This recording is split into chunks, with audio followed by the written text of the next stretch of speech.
dhaabbattee galmee seenarraa ifee wal ga'ee addunyaa maara argaachuuf lollaa Oromoon narraa seenaa dhaabbataa ka yeroo dheeraa haqaaf dhaabbattee galmee seenarraa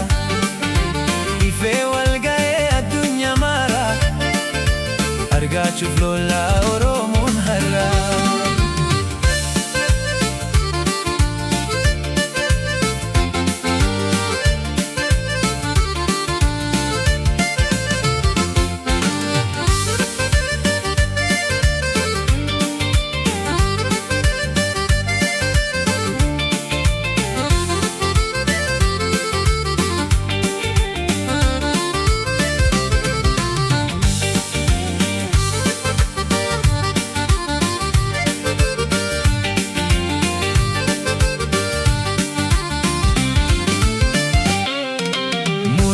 Kaane biyyaa fi lola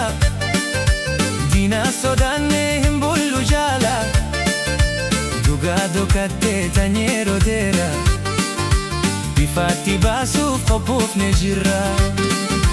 haqaa fi lola cubbuu biyyaati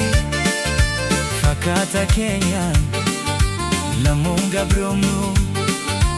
fakkaata keenyaan lamuun gabroomnu.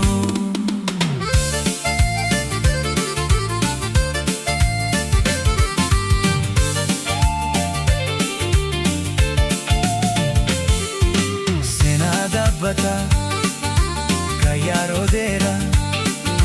haqaaf dhaabbattee galmee seenarraa ifee wal ga'ee addunyaa maara argaachuuf lollaa Oromoon har'aa seenaa dhaabbataa ka yeroo dheeraa haqaaf dhaabbattee galmee seenarraa ifee wal ga'ee argaachuuf lollaa Oromoon har'aa.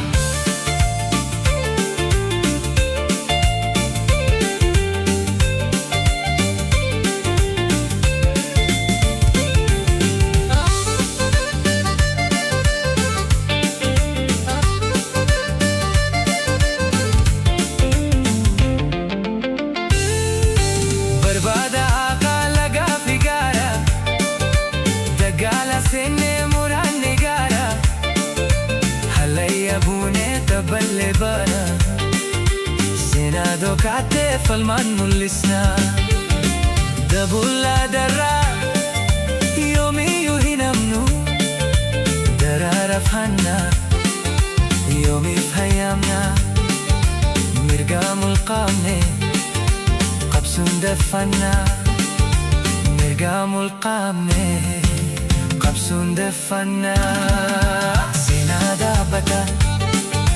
kan yeroo dheeraa haqaaf dhaabbattee galmee seenarraa ifee wal ga'ee addunyaa maara argaachuuf lollaa Oromoon har'aa seenaa dhaabbataa kan yeroo dheeraa haqaaf dhaabbattee galmee seenarraa ifee wal ga'ee addunyaa maara argaachuuf lollaa Oromoo.